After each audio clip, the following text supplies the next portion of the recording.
안타깝지만 그게 현실이야. 내가 할 줄 그래. 가슴 아프니까. 합법하고 장문. 얘네 각각 대응하는 거 먼저 설명하고 봅시다.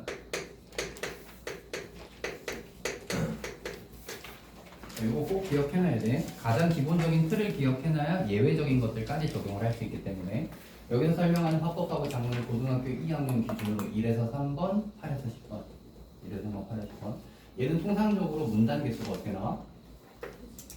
얘네는 4개에서 5개의 문단을 나와. 맞는지 봐볼래? 1에서 3번지는 몇 문단이니? 5문단이니. 8에서 10번으로 가볼래? 8에서 10번 몇 문단이니? 총 4문단이니. 여기까지 나와. 이해했어? 자, 그럼 다시 화법은 1번 문제가 말하기 방식이었고 장문은 8번 문제가 글쓰기 방식인데 어차피 말하는 게 글로 표현된 거랑 똑같단 말이야. 그러면 이거 관련해서 문단 개수를 한번 쪼개보자. 1문단 1문단에서 뭐 하냐? 1문단은 어떤 식으로 전개해야 돼? 발표든 강연이든 초고든 인사는 하겠지. 근데 인사는 안 나와. 인사는 선지 구성이 안 돼. 그럼 1문단에서 사용할 만한 말하기 방식이나 글쓰기 계획 뭐 있어? 글쓰기 방식? 1문단은 바로 본론으로 들어가지 않고 비문학으로 치면 배경 지식하고 제재를 주는 건데 그럼 옆에다가 내가 다른 색으로 쓸 게 뭐냐면 자주 사용되는 전개 방식이거든. 1문단에서 하는 게 뭐다? 내가 이걸 선정하게 된 선정 계기.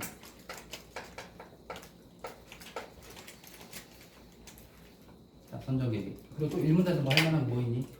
맨 처음에 인사하고 내가 이걸 선정하게 된 계기 있으면 선정 계기 밝히고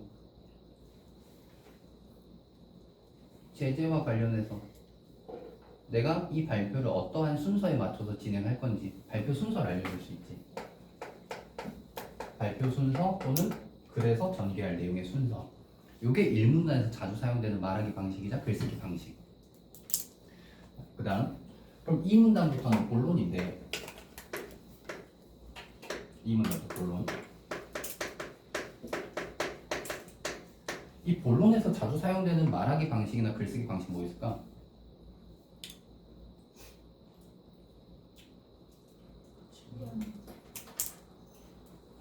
질문할 수 있고 질문도 해. 질문도 할 거고 개념 설명하는 거죠.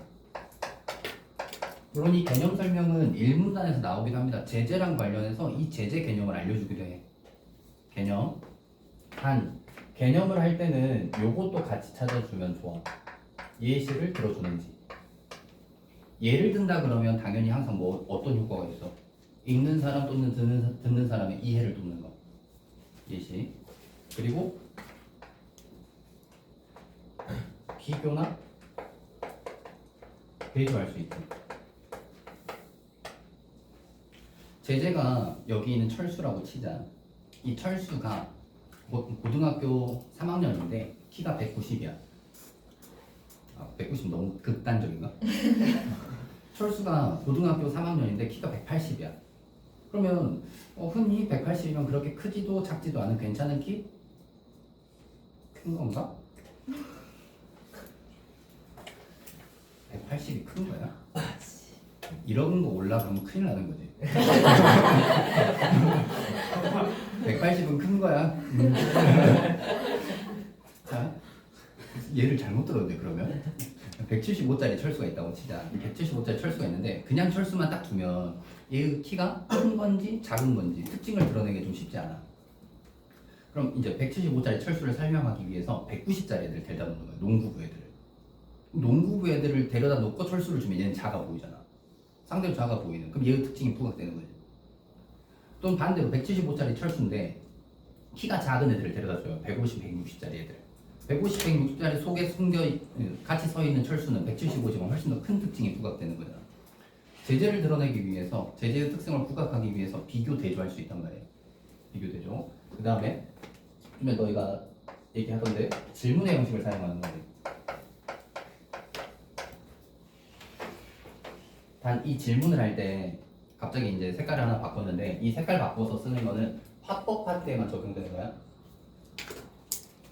노란색으로 지금 써놓은 건 화법이든 작문이든 같이 적용되는 거고, 화법에서는 질문을 하고 앞에 청중이 있기 때문에 뭐 할 수 있는 거니? 상호작용을 할 수 있다. 청중의 대답을 듣고 청중의 반응을 보고, 요거까지 있는지 같이 봐주셔야 되고, 질문 내용식 활용. 또 인용할 수 있지. 연구 결과나 또는 다른 사람들의 말이나 글을 인용할 수 있어요. 인용할 때는 출처를 밝혀주는지까지 같이 봐주면 되고요. 또 본론에서 사용하는, 자주 사용하는 말하기 방식, 글쓰기 계획 뭐 있을까?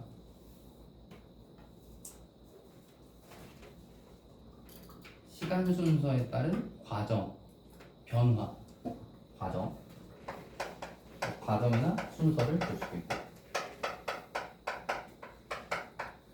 이때 순서랑 이 순서는 달라. 여기서의 순서는 발표 전체의 순서를 알려주는 거고, 여기서는 특정한 제재의 과정 순서, 변화 과정이나 이런 것들을 알려주는 거.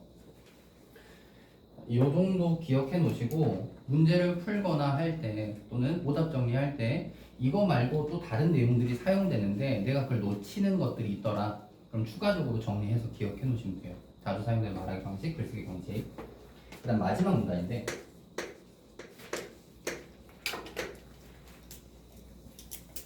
이 마지막 문단은 두 가지 유형으로 나눠져. 첫째, 마지막 문단이 본론인 경우.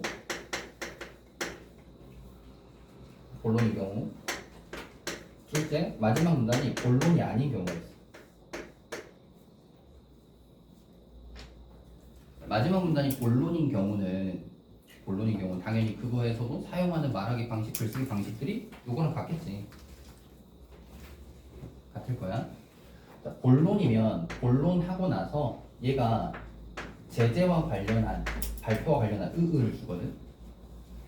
근데 마지막 문단이 본론이 아니면 그냥 지문의 내용을 정리해주면서 의의만 주는 거야. 다시, 본론인지 아닌지를 어떻게 합니까? 알 수 있는 방법은 우리 구분할 때 어떻게 했니? 마지막 문단, 비문학에서 7줄 이상으로 따졌지. 마지막 문단이 7줄 이상이면 본론이고 의의 드러난다. 마지막 문단이 7줄 미만이면 본론은 아니고 의의만 드러난다라고 보시면 돼요. 본론일 때는 우선 동일한 전개 방식들을 사용될 거니까. 그럼 이제 의의 부분, 마지막 문단에서 글을 정리할 때 어떻게 할 수 있어?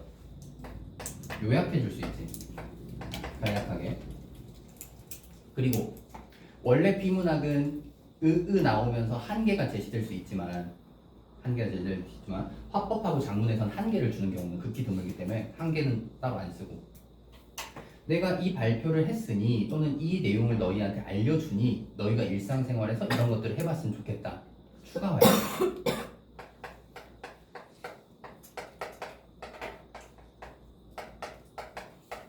이 정도에 초점 맞춰서 읽으시면 도움이 될 거야.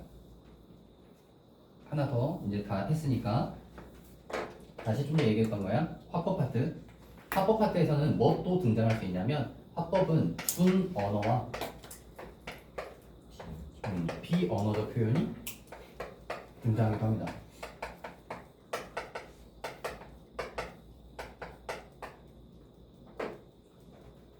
혹시 모르면 따로 정리해 놓으시면 돼.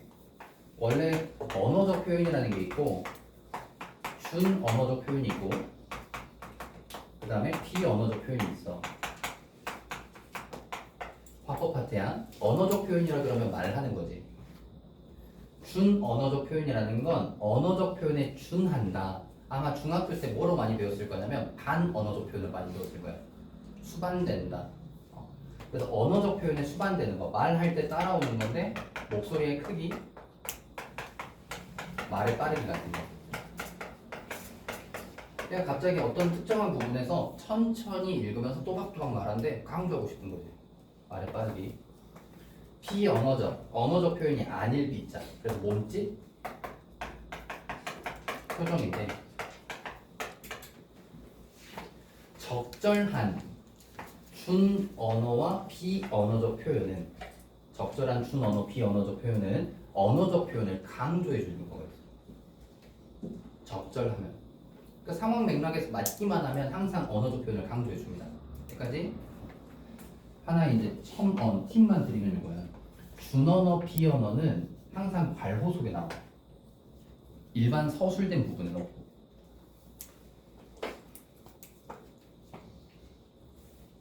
그럼 이제 이거를 합법 파트에다가 한번 적용을 해보자. 1에서 3번. 혹시 잘 모르겠거나 이해 안 되는 문제 있니? 1에서 3번? 없으면 그대로 이제 이렇게 풀면 되는 거다라는 것만 설명하고. 자, 1번 위 발표자의 말하기 방식으로 가장 적절한 거 그럼 어떻게 해야 돼? 가장 적절하니까 핵심 추론.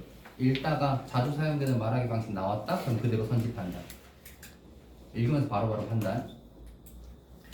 그 다음 만약에 이게 적절하지 않은 거였다면 문단별로 푸시면 돼요. 문단별로 읽고 자주 사용되는 말하기 방식 나왔다? 한 번에 판단. 2번이야. 다음은 발표자가 발표에 활용하기 위해 모은 자료의 목록이다. 발표 내용을 고려할 때 자료 활용에 대한 설명을 적절하지 않은 것. 자, 2번 문제는 항상 자료 활용이 됐지. 얘는 어떻게 풀면 되니? 이 또한 팁을 드리면 이 자료를 일문단, 배경지식 제재에서 활용할 수도 있어. 근데 그때는 걔가 답이 되는 경우는 극히 드물어요. 얘는 대부분 본론과 관련돼. 본론과. 그럼 종합하면 2번이 지금 적절하지 않은 거지. 일일이 확인해야 되잖아. 그럼 자료 등장하면 그 문단 읽고 그대로 선집한단. 자료 등장하면 그대로 그 문단 읽고 선집한단. 여기까지 이해했어? 따로 뭐 지문에 체크된 부분이 없다 그럼 본론의 끝까지 보고 나서 푸시면 돼요. 정리. 그러면 1번 읽으면서 풀어야 되지. 2번도 읽으면서 푸는 거야. 1번, 2번은 읽으면서 푸는 거. 3번 항상 고정돼 있어. 발표 내용을 바탕으로 할 때 보기에 나타난 학생들의 반응에 대한 이해로 가장 적절한 것은. 자, 이거 3번 어떻게 푸는 거였니? 3번은 항상 총중의 반응이었다. 총중의 반응, 학생의 반응. 공차 찾는 거지. 이때 공통점이 뭐야? 청중이 해당 발표 내용을 듣고 유익하다고 생각한 점 또는 발표 내용에 공감하는 것. 그 차이는 어떤 걸 설명해 줬으면 좋았을 텐데 설명해 주지 않아서 아쉽다. 그다음 차이점에다 쓰긴 하지만 발표 내용을 듣고 어떤 부분이 유익해서 추가적으로 무슨 활동을 해보겠다. 또는 어떤 내용을 알려주지 않아서 내가 그걸 추가적으로 해보겠다. 차이점에다 쓰긴 하지만 공통점하고 연결되기도 하는 추가 활동이에요. 그래서 각각의 학생들의 발화를 읽을 때 요거에 초점 맞추시는데 그 다음 문제 푸는 팁이었어. 풀 때 어떻게 푸는 게 낫다? 청중일 보고 3을 보는 거죠. 그리고 2를 보는 거. 그럼 다시 적용. 여기 3번. 만약에 이 3번 문제가 적절하지 않은 거 또는 적절한 거였어. 일일이 비교하는 문제. 그럼 어떻게 풀어? 청중 1 보고 선집한다. 답 안 나오면 청중 3 보고 선집한다. 여기까지. 그리고 안 나오면 청중 2로 가는 거고. 지금처럼 가장 적절한 걸로 돼 있으면 어떻게 해? 둘 이상을 비교하는 형태. 둘 이상이 제시된 상태에서의 가장 적절은 둘까지. 얘네 사이에 공차 비교해서 답 예상하고. 그리고 답이 안 나오면 마지막 거 보고 내용 일치로 판단하시라. 요거. 그래서 이 3번 문제는 글을 다 읽고 마지막 문단까지 읽고 나서 푸셔야 돼요. 1번, 2번은 읽으면서 푸는 거고 3번은 전체를 다 읽고 나서 푸는 거. 그대로 적용 한번 해봅시다. 안녕하세요. 오늘 발표를 맡은 누구입니다. 소개했고 저는 얼마 전에 한글과 관련된 책을 읽었는데요. 그 책을 통해 새롭게 알게 된 정보를 여러분께 알려드리고 싶어서 손가락 3개를 펴며 비언어적 표현 한글과 관련된 3가지 오해를 발표 주제로 선정했습니다. 그럼 1문단에서 우선 뭐 있니? 한글과 관련된 책을 읽어서 새롭게 알게 된 정보를 알려주고 싶다. 선정 계기. 그 다음에 비언어적 표현을 사용하는 거. 이거 가지고 따져보시면 돼요. 그럼 1번의 답은 3번이지. 다시 1번의 1번 선지 비언어적 표현을 활용했지. 단 이게 청중의 변화를 촉구한 건 아니었잖아. 그 다음 3번 선지 발표 주제를 선정한 이유 밝혔잖아. 그래서 청중의 관심 유도. 그대로 3번 다 끝. 이해했지? 그럼 이제 이 문단부터 읽으면서 굳이 1번을 찾을 필요는 없는 거야. 자, 이 문단 첫 번째는 세종대왕이 우리말을 창제했다라는 오해입니다. 자료 제시 보시는 것처럼 언론기관조차 말과 글의 의미를 구별하지 않고 쓰는 경우가 있습니다. 사전을 찾아보면 말은 음성기호를 의미하고, 그럼 여기가 뭐야? 개념. 글자는 말을 적는 일정한 체계의 부호를 의미합니다. 개념이자 동시에 뭐? 차이를 설명하는 대조. 그러니까 원래대로는 1번을 풀었기 때문에 굳이 설명을 안 해도 되는 거야. 너희가 읽을 때는 안 찾아도 되는 거야. 우리 그냥 같이 연습하는 거니까 지금 설명을 하는 거고. 그러니까 우리말은 세종대왕이 한글을 창제하기 이전부터 사용되고 있었으므로 세종대왕은 우리말이 아니라 우리 글자인 한글을 창제했다고 표현해야 합니다. 그럼 2번 풀어야 되지. 2번에 기억. 우리말을 창제한 세종대왕을 표제로 한 신문기사 1번 선지. 기억은 말과 글자의 의미를 혼동해서 쓰는 사례를 언급하는데 활용할 수 있겠지. 세종대왕은 말을 만든 게 아니라 글을 만든 거라네. 이 문단 대응. 그 다음 3문단. 두 번째는 한글이 세계 기록유산이다라는 오해입니다. 자료 제시. 실제로 1997년에 유네스코가 지정한 세계 기록유산에 훈민정음 해례본이 등록되었습니다. 그런데 세계 기록유산은 기록물에 부여되는 것입니다. 유네스코에서 인정받은 것은 한글이 아니라 한글의 창제 원리와 운용법 등이 적혀 있는 훈민정음 해례본인 것이죠. 그런데 한글 자체가 세계 기록유산에 등재된 것으로 오인하여 한글의 탁월함을 설명할 때 자료 제시 이처럼 잘못된 내용을 언급하는 실수를 저지르기도 합니다. 여기는 그럼 자료가 2개 나왔으니까 선지 2개 풀겠지. 2번에 2번 선지야. 니은 훈민정음 해례본이 세계 기록유산으로 등재되었다는 내용의 유네스코 누리집 게시물. 2번 선지. 니은은 훈민정음 해례본이 유네스코의 인정을 받은 기록물임을 언급하는 데 활용하겠지.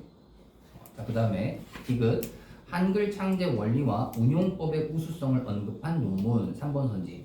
디귿은 유네스코에서 인정한 한글 문자 체계의 탁월성을 언급하는데 디귿이 이처럼 잘못된 내용을 언급하는 실수를 저지르는 거에 나온 거잖아. 우수성이 아니라 연결이 안 되지. 2번의 답은 3번. 그럼 굳이 4문단에서 다시 2번 문제를 풀 필요는 없겠지. 이렇게 읽으면서 바로바로 풀어주시면 된다. 다시 한 3문단의 맨 끝에서 두 번째 줄에 나오는 자료 제시는 쌤 바로 분명히 자료 제시 앞에 한글의 탁월함을 설명할 때라고 되어 있는데요. 그럼 너희가 그 매력적인 요소에 빠지는 거야. 뭐에 항상 주목하래서 이, 그, 저, 지시어. 자료 제시에서 끌고 왔잖아. 이처럼이라고. 끌고 와서 그럼 뭐 설명하는데? 잘못된 내용을 언급하는 실수를 설명하는 거야. 그래서 2번에 3번이 틀린 거다. 여기서 사용되는 자료는 잘못된 실수. 그거랑 연결을 해야 된다. 그 다음 4문단. 세 번째는 한글로 모든 언어의 발음을 적을 수 있다는 오해입니다. 한글이 다른 문자에 비해 다양한 소리를 표기할 수 있는 것은 맞습니다. 자료 제시. 하지만 보시다시피 국제 음성 기호를 기준으로 보면 한글로 기록할 수 없는 소리도 상당수 존재합니다. 그러니까 한글은 모든 언어의 발음을 적을 수 있는 문자는 아닌 것이죠. 돼 있고 5문단. 이런 오해들은 뭐 이렇게 쭉 돼 있어. 여기까지 다 했다. 이제 3번으로 가는 거예요. 학생 이름 먼저 보겠지. 한글에 대한 정보를 새롭게 알게 되어서 좋았다. 그런 거야. 유익하다고 평가하는. 그런데 국제 음성 기호와 관련된 부분은 잘 모르는 내용이라 나중에 이와 관련된 자료를 찾아봐야겠다. 추가 활동을 하겠다. 그리고 자, 그럼 다시 학생 3이야. 이번 발표로 말과 글자의 의미를 구분하고 써야 한다는 사실을 깨닫게 되어 유익했다. 그럼 둘 다 유익한 점은 똑같아. 그 다음 그리고 세 가지 오해 이외에 또 다른 오해에는 어떤 것들이 있는지 궁금했어. 얘는 그냥 궁금하고 끝난 거야. 그럼 아쉬운 거지. 추가 활동은 해 안 해? 안 해. 이게 달라. 이게 달라. 자, 그럼 다시 3번에 1번 선지 찾아봐. 학생 1은 학생 3과 달리 언급하지 않은 내용을 추론한 거. 우리 읽으면서 학생 1이 추론한 거 없잖아. 다시야. 너희는 요거에 초점 맞춰야 된다. 지금 우리가 학생 1을 읽었을 때 학생 1은 뭐 했니? 문장 두 개. 첫 번째 문장 유익. 그다음 다음 문장 추가 활동. 그다음 학생 3 이게 뭐했니? 유익. 그다음에 아쉬운 점. 그럼 다시 1번 선지를 읽을 때 우리는 뭐 해야 돼? 얘네 사이의 차이점이다. 1번 선지가 3번에 1번 학생 1은 학생 3과 달리. 그럼 차이점은 뭐가 나와야 돼? 이게 나와야 돼. 아니지. 틀린 거지. 이해했지? 그 다음에 2번 선지는 넘어가도 상관없고 학생 2가 주어니까 3번 선지 학생 3은 학생 2와 달리 우선 주어가 학생 3이니까 학생 3에서 선지 구성할 수 있는 요 두 개야. 맞는지 봐보시면 돼. 자신의 배경 지식을 활용하여 발표 내용과 관련된 대상을 떠올리니 이러한 사실을 깨닫게 돼서 유익했다. 어디에도 뭐 배경 지식에 대한 얘기는 없었거든. 답이 안 되는 거지. 자, 그 다음 4번 선지 학생 1과 학생 3은 새로운 사실을 알게 된 것을 긍정적으로 여긴다. 이게 공통점. 그 다음 5번 선지 학생 2와 학생 3 우리는 학생 3만 보는 거야. 발표를 들으면서 생긴 궁금증을 해결하기 위해 추가 활동 학생 3은 추가 활동을 계획한 게 없어요. 자, 우선 풀었으니까 그럼 답은 4번이야. 풀었으니까 다시 우리가 이거 출제 원리랑 학생 1, 학생 3, 학생 2 순서 보는 것까지 다 약속이 돼 있다 진짜. 그럼 우리 이렇게 하는 거란 말이야. 가장 적절이니까 학생 1을 읽었더니 얘는 딱 이 두 가지. 그 다음 학생 3을 읽었더니 요 두 개야. 둘 이상을 비교할 때 공차 따지랬잖아. 그럼 너희는 뭐 해야 돼? 학생 1과 학생 3의 공통점 둘이 모두라고 묶여있는 거는 뭐다? 유익한 부분에 대한 평가. 그걸 먼저 찾는 거지. 그럼 그대로 3번에 4번이 답으로 나오잖아. 그 다음 얘네의 차이점. 그럼 학생 1과 학생 3을 비교할 때 학생 1이 주어로 되어 있는 부분은 추가 활동이 답으로 나와야 되고 학생 3이 주어로 되어 있는 부분은 아쉬운 점이 우선 나와야 될 거 아니야. 그거 따져보면 되는 거지. 그러면 답은 좀 더 명확하고 쉽게 풀었을 거다. 이렇게 보시면 되겠고 이해 안 되거나 잘 모르겠는 거 없으시면 8에서 10번으로 그대로 봅시다.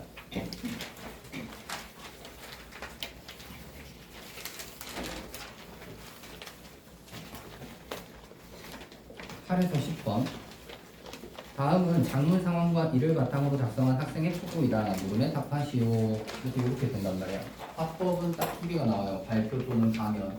작문은 초고가 항상 나와. 대응하는 거 8번 문제 보시면 학생이 글을 쓰기 전에 떠올린 생각 중에서 윗글에 반영된 것만 다시 얘기하면 얘가 뭐다? 글쓰기 방식, 글쓰기 계획이다. 읽으면서 사용되는 말하기 방식, 글쓰기 방식 나오면 그대로 체크하시면 되겠고. 그 다음 9번. 다음은 선생님의 의견을 바탕으로 A를 고쳐 쓴 것이다. 선생님이 제시했을 의견으로 적절하지 않은 것 고쳐 쓰기. 이따가 설명하자. 10번. 보기를 활용하여 초고를 보완하고자 한다. 자료 활용 방안으로 적절하지 않은 것은 이라고 되어 있네. 장문 파트. 무조건 장문 파트의 8번 문제는 글쓰기 방식, 글쓰기 계획. 그 다음 장문 파트에 9번 또는 10번이 자료 활용이야. 자료를 활용해서 보완하는 거. 여기서는 10번이 자료 활용인데 10번. 이 자료 활용 같은 경우도 자료를 활용해서 일문단의 내용을 수정하는 경우들이 있기는 해. 근데 대부분 얘는 어디에서 똑같이 나오냐면 본론에서 나와요.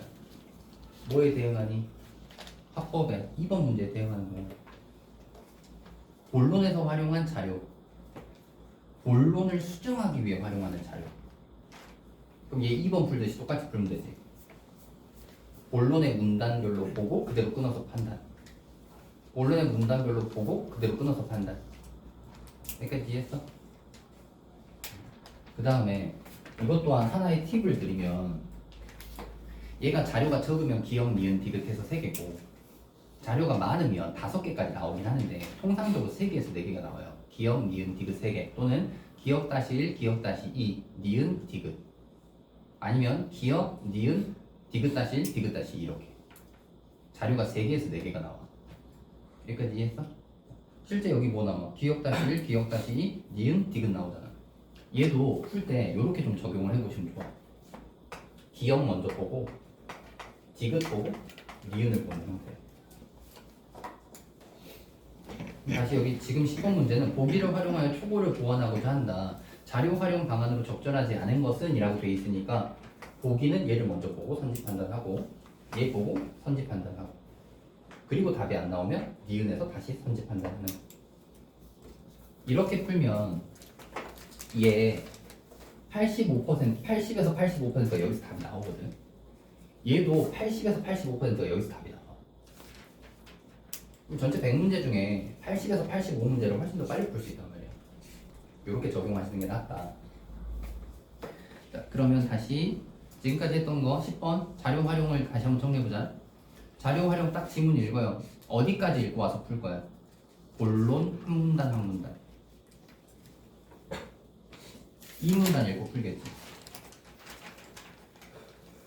3문단 읽고 풀겠지. 그렇게 푸셔야 돼 10번 문제. 일단 읽으면서 실제 푸는 건 다시 한번 설명하고 일단 9번으로 가자. 고쳐쓰기. 얘는 장문 파트에 나오기도 하고 또는 화작에다가 집어넣어서 주기도 하거든. 어찌되었든 최소 한 문제가 고쳐쓰기인 건 정해져 있어. 화작 복합에 들어가 있을 수도 있고 장문 파트에 들어가 있을 수도 있고. 고쳐쓰기는 똑같이 공차를 찾는 건데 고쳐쓰기는 원글의 초고의 단어나 문장을 유지하고 있는 게 공통점이야. 초고와 고쳐쓴 거 사이의 공통점 유지하고 있는 거. 그 다음 차이점은 교체거든. 기존의 초고에 있었던 단어나 문장을 바꾸는 거야. 또는 단어나 문장의 배열 순서를 바꾸는 거죠. 배열 순서. 그 다음 초고에는 없었는데 첨가된 단어나 문장.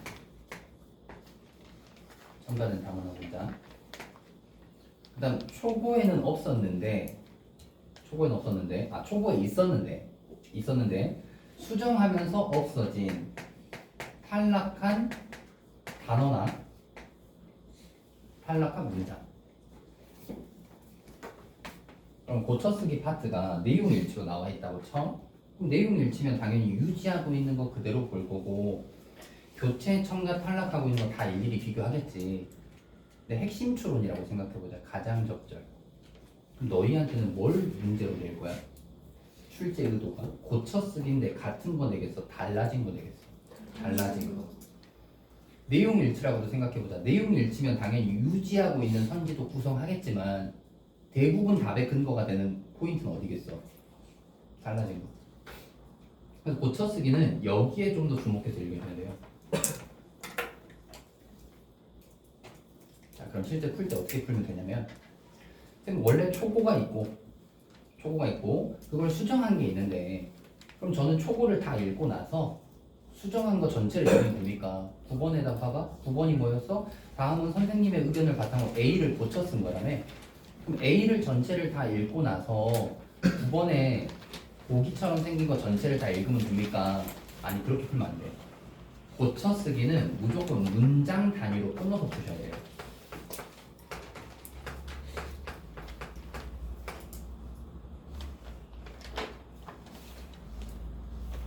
이것도 좀 이따 읽으면서 다시 좀 더 디테일하게 어떤 식으로 봐야 되는지 설명할 거고. 지문을 한번 가봅시다. 8에서 10번. 자신의 관심 분야 소개하기.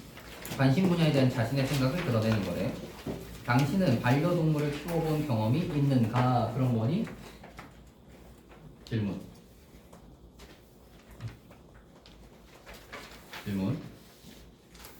한국농촌경제연구원에서 실시한 조사에 따르면 그럼 뭐 한 거야? 인용. 일문단에서 잘 안 쓰는 건데 지금 두 개 다 쓰고 있어. 국내에서 반려동물을 양육하고 있는 인구가 2010년 약 17.4%에서 2023년에 약 30%로 증가하였다. 반려동물 양육 인구의 증가는 관련 산업의 활성화로 이어지게 되었는데 이러한 경향과 관련된 말이 바로 펫코노미이다. 펫코노미는 그럼 얘가 개념이지. 반려동물을 뜻하는 펫과 경제를 뜻하는 이코노미가 결합하여 만들어진 신조어로 반려동물과 관련된 시장 또는 산업을 일컫는 말이다. 반려동물을 소유물이 아니라 가족으로 생각하는 페팸족이 늘어나면서 반려동물을 위한 사료나 간식, 장난감이나 편의용품도 다양화, 보급화되고 있다. 그럼 일문단에서 사용한 전개 방식 뭐 있어? 글쓰기 방식. 질문. 상호작용 완차도 되잖아. 장문 파트는 질문의 형식 사용하고 있고, 그 다음에 인용하고 있고, 개념 설명하고 있고. 그거 가지고 먼저 찾아보세요. 8번에. 8번에 1번 기억이지.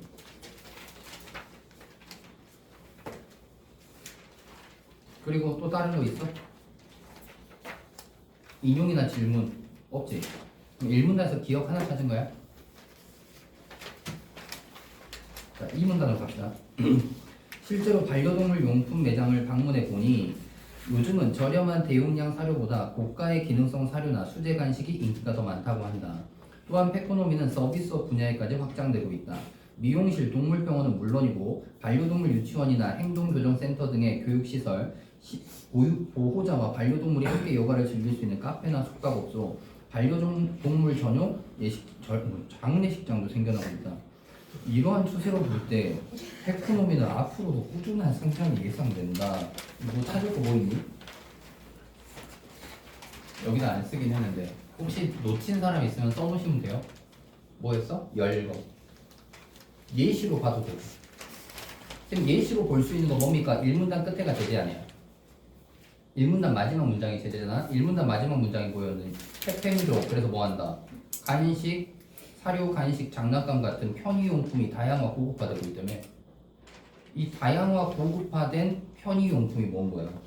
뭐 서비스업까지 확장돼가지고 동물병원 있고 유치원 있고 행동교정센터 있고 여가 즐길 수 있는 카페, 숙박업소. 예시로 봐도 되는 거야. 예시 열거. 그럼 그거 가지고 8번에 찾아보시면 이은이지. 그럼 이 문단에 답 나오거든. 여기까지 이해했어? 자, 그리고 뭐 해야 돼? 10번 풀어야지. 본론 한 달로 끝났잖아. 여기 지금 따라오는 거야. 이 순서 잘 기억해. 이렇게 해야 돼. 화작은 개념이 없기 때문에 문제의 답을 빨리 정확히 찾아내는 연습만 필요하단 말이야. 자, 그럼 10번으로 가야 돼. 우리 지금 몇 문단까지 읽었어? 2문단까지 읽었어. 잘 생각해. 그리고 잘 따라와야 돼. 2문단까지 읽었어. 지금 바로 얘 가면 안 돼. 본론의 뒷부분은 아직 안 읽었잖아. 2문단까지를 수정할 선지를 찾아야지. 그러면 다시 1번 선지 끝부분 보는 거야. 2문단 맞지? 그럼 이제 기억다시를 가는 거야. 기억다시. 자, 기억다시 봐봐. 페코노미 성장 추이와 전망해서 이렇게 돼 있어. 1번 선지. 페코노미의 성장이 앞으로도 계속될 것이라는 전망을 보여주는 자료로 2문단에 맞지? 맞지? 자, 그 다음에 뭐 있냐? 기억다시 그대로 또 있네. 기억다시 4번 선지의 2문단 맞지? 기억다시 본 김에 2문단 이어서 그대로 보는 거라고.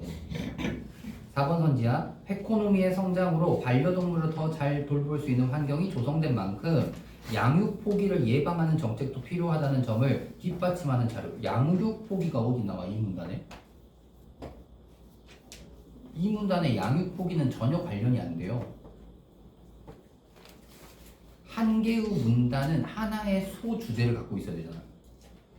양육 포기랑은 전혀 관련할 수 있는 부분이 아니야. 그래서 여기서 찾던가 아직 제가 니은까지는 안 봤으니까 모르겠다. 그럼 니은 딱 보고 다시 와보잖아. 그래도 얘는 답이 안 돼. 여기까지 이해했지?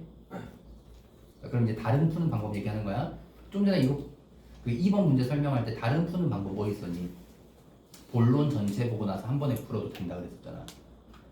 단 나는 본론별로 푸는 걸 추천한다. 실제 본론을 3문단까지 다 읽고 나서 풀어보잖아? 그러면 이 내용은 어디에 들어가야 돼? 예방하는 것. 양육 포기를 예방하는 것. 3문단으로 가야 돼요. 이해하셨지? 그러면 우리가 원래 풀자고 했던 대로 이 문단 보고 딱 왔어? 그럼 그대로 답 나오지? 그럼 미안하지만 그럼 3문단 안 읽어도 되는 거예요? 자, 그리고 이제 우리 4문단이야. 고쳐쓰기. 요것도 잘 따라와. 고쳐쓰기 문장 단위야. 문장 단위. 원래 초고가 문장이 3개고 초고가 3개고 고쳐 쓴 애가 문장이 3개면 그대로 대응하니까 좀 더 쉽게 풀 수 있어.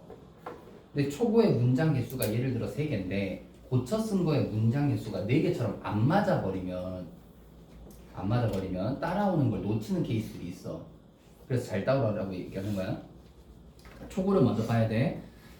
푸는 방법 꼭 잘 기억하시길 바라. A의 첫 번째 문장이야. 에코노미의 성장은 사람과 동물이 주인과 소유물의 관계에서 더불어 살아가는 관계로 변화하고 있다. 그대로 끊고 9번으로 가는 거야. 의미상 끊어놔야 돼. 철학자 피터 싱어는 첨가된 거지? 고통을 느끼는 존재라면 동물도 사람과 마찬가지로 대우해야 한다고 했다. 잘 봐. 그리고 나는 A로 안 돌아가. 계속 읽을 거야. 에코노미의 성장은 사람과 동물이 주인과 소유물의 관계에서 더불어 살아가는 관계로 변하고 있음을 보여주고 있다. 그래서 원글의 문장이 두 번째 문장으로 가 있잖아. 원글에 읽은 문장까지 그대로 찾아가는 거야. 문장을 통으로 삭제하는 경우는 없거든. 이해했어? 이렇게 풀어야 돼. 그래야 초고와 고쳐 쓰는 애들의 문장이 좀 더 둘 다 길어져도 명확하게 답을 찾아낼 수 있어. 다시. 그럼 A라고 돼 있는 거야. 우리 첫 번째 문장 본 거야. 그럼 수정본을 볼 때, 고쳐 쓴 걸 볼 때 어디까지 보는 거라고? 첫 번째 문장과 비슷한 맥락의 얘가 나올 때까지 보는 거야. 그래서 우리는 9번에 두 번째 문장까지를 보는 거야. 이해했지? 자, 그러면서 다시 뭐 하는 거라고? 9번의 첫 번째 문장은 첨가된 거 아니야. 그 다음 9번의 두 번째 문장도 혹시 뭐 바뀐 거 있어? 에코노미의 성장은 사람과 동물이 주인과 소유물의 관계에서 더불어 살아가는 관계로 그 다음 바뀌지 않았냐? 변하고 있음을 보여주고 있다. 얘가 첨가된 거지. 자, 그럼 여기까지 우선 2개 찾았어. 답 보세요. 답. 9번에 1번 선지 문단의 첫머리에 인용 표현을 활용했지. 철학자 피터 싱어 거 가지고 와서 첨가해줬잖아. 그 다음에 두 번째 문장에서 뭐 찾아야 돼? 원래 문장의 주어는 에코노미의 성장. 원래 문장의 서술어가 뭐였어? 변화하고 있다. 수정한 거는 에코노미의 성장. 두 번째 문장이 이게 되는 거야. 9번의 두 번째 문장. 에코노미의 성장이란 주어는 똑같아. 근데 서술어가 뭐 변화하고 있음을 보여주고 있다. 주술관계 맞춘 거야. 그래서 술어 부분이 바뀌었다 또는 첨가됐다. 그게 어디 있니? 5번 선지에 들어가 있지. 5번 선지에. 그 다음에 다시 이제 A의 두 번째 문장으로 갈 건데, 에코노미의 성장이 단순히 경제 지표의 변화에 그치지 않기 위해서는 비싼 사료나 간식만 사주면 안 될 것이다. 9번의 세 번째 문장. 이것이라고 지시어 왔네. 지시어가 첨가됐어. 단순히 경제 지표의 변화에 그치지 않기 위해서는 이것이 뭔데? 이거저 잘 찾으래. 에코노미의 성장. 에코노미의 성장이 단순히 경제 지표의 변화에 그치지 않기 위해서는 비싼 사료나 간식만 사주기보다, 그럼 뒷부분이 또 첨가된 거네. 양육자의 관심과 사랑이 필요할 것이다. 그럼 뭐 지시어 첨가해서 줬고, 맨 뒤에 어떠어떠한 것이 필요할 것이다 라는 서술자의 뭐 의견 같은 거 추가해서 줬지. 답 찾아보시면 돼요. 그럼 9번에 2번 선지 글쓴이 견해 드러내는 구절 맨 끝에 나왔잖아.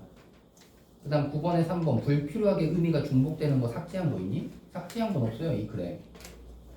그 다음 4번 선지 지시 표현을 활용하여 이것이. 그래서 앞 문장 주어인 에코노미의 성장이 그대로 반복되는 걸 피하고자 했거든. 그렇게 찾으시면 됩니다. 그렇게 푸시면 되고, 우리도 많이 못했네.